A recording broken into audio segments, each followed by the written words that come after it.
Hey everyone, it's me Hamza and you are watching H T reacts. Welcome back to the channel. कैसे हैं आप? सब ठीक ठाक हैं? उम्मीद करता हूँ अच्छे होंगे, खैर खैरियत से होंगे, एंजॉय कर रहे होंगे।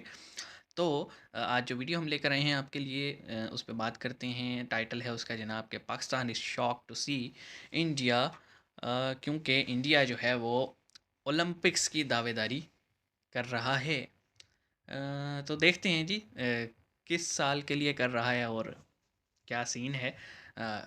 बाकी मेरा ख्याल है कि पाकिस्तानी अवाम इतनी ज़्यादा अपने मसलों में और फाइनेंशियली फंसी हुई है कि वो उनको क्या ही पता कि क्या हो रहा है बाकी दुनिया में। लेकिन ठीक है, इन्होंने टाइटल दिया, इनकी मर्ज़ी। शुरू करते हैं। 3 2 1 एंड नमस्ते दोस्तों, जय हिंद। हिंदुस्तान स्पेशल में नमस्ते आपका नमस्ते। स्वागत है दोस्तों। भारत 2036 ओलंपिक्स की मेजबानी करने के लिए बिल्कुल तैयार है। केंद्रीय खेल मंत्री अनुराग ठाकुर का इस संबंध में एक बयान आया है। उन्होंने कहा है कि भारत 2036 में होने वाले ओलंपिक्स खेलों की मेजबानी के लिए बोली लगाएगा।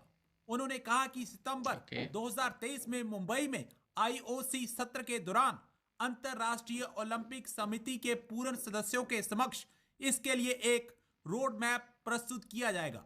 उन्होंने इशारा भी कर दिया कि अगर इसकी मेजबानी भारत को मिलती है तो गुजरात का अहमदाबाद शहर इसका प्रमुख मेजबान शहर होगा।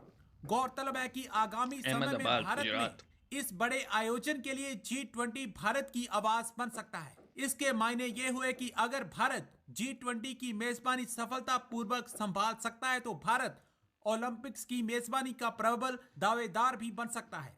मैं इंडिया का देख रहा था, वो बात कर रहे हैं कि हम 2036 में या 2034 में वो कह रहे हैं हम ओलंपिक्स कराना चाहते हैं। वो जो ओलंपिक्स कराना चाहते हैं, इंडिया वर्ल्ड कप जो है।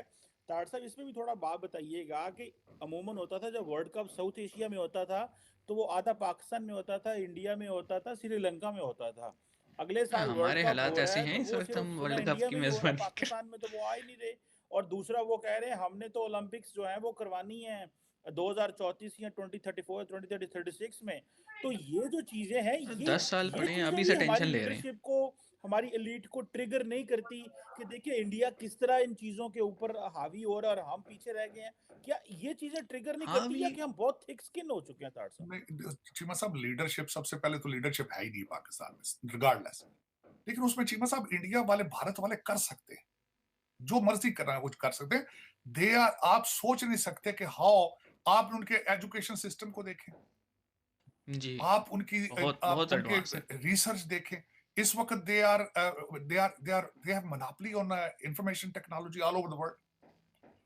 और दूसरा ये कि उन्होंने देख लिया है तरक्की को, उन्हें उन्हें चस्का पड़ गया तरक्की का। और हम चस्का हमारी है। तरफ देखें, अगर मैं थोड़ा सा एनालिसिस करना हमें चाहूंगा, हमें माँगने का चस्का है, अगर वहाँ टीटीपी तरक्की वालों का का जो चस्का है। लेटर निकला है, अगर उसके ऊपर भी देखा जाए कि ये जी एम्बेसियों वालों से पैसे बनाना चाहते हैं, तो नुकसान किसका है? फिर भी पाकिस्तान का नुकसान है। उसकी वजह क्या है?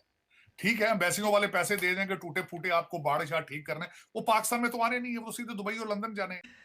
ओके, तो आई डोंट नो कि क्या इशू है कुछ हमारे मीडिया पर्सनल्स को कि अपने मसलों पे तवज्जो नहीं देते। लेकिन अगर एक मुल्क जो है वो इतना कैपेबल है कि वो अपनी मतलब डेवलपमेंट और बाकी चीज़ों को देखते हुए अगर वो कह रहे हैं कि यार, हम मेज़बानी करना चाहते हैं ओलंपिक्स की, तो क्या ही इशू है। और उस पे ये कहना कि जनाब हम क्यों नहीं कर पा रहे। देखो, कंपैरिजन तो तब करो ना जब बराबरी पे आ जाएं, या 19-20 का फ़र्क हो ना, फिर कंपैरिजन अच्छा लगता है। अभी ये सीन है कि एक तरफ 190 और एक तरफ 20 है। कैसे कंपेयर होगा यार।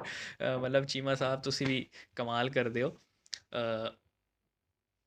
सिक्योरिटी इश्यूज हैं हमारे यहाँ। इंटरनेशनल टीमें इतनी मुश्किल से आ रही हैं।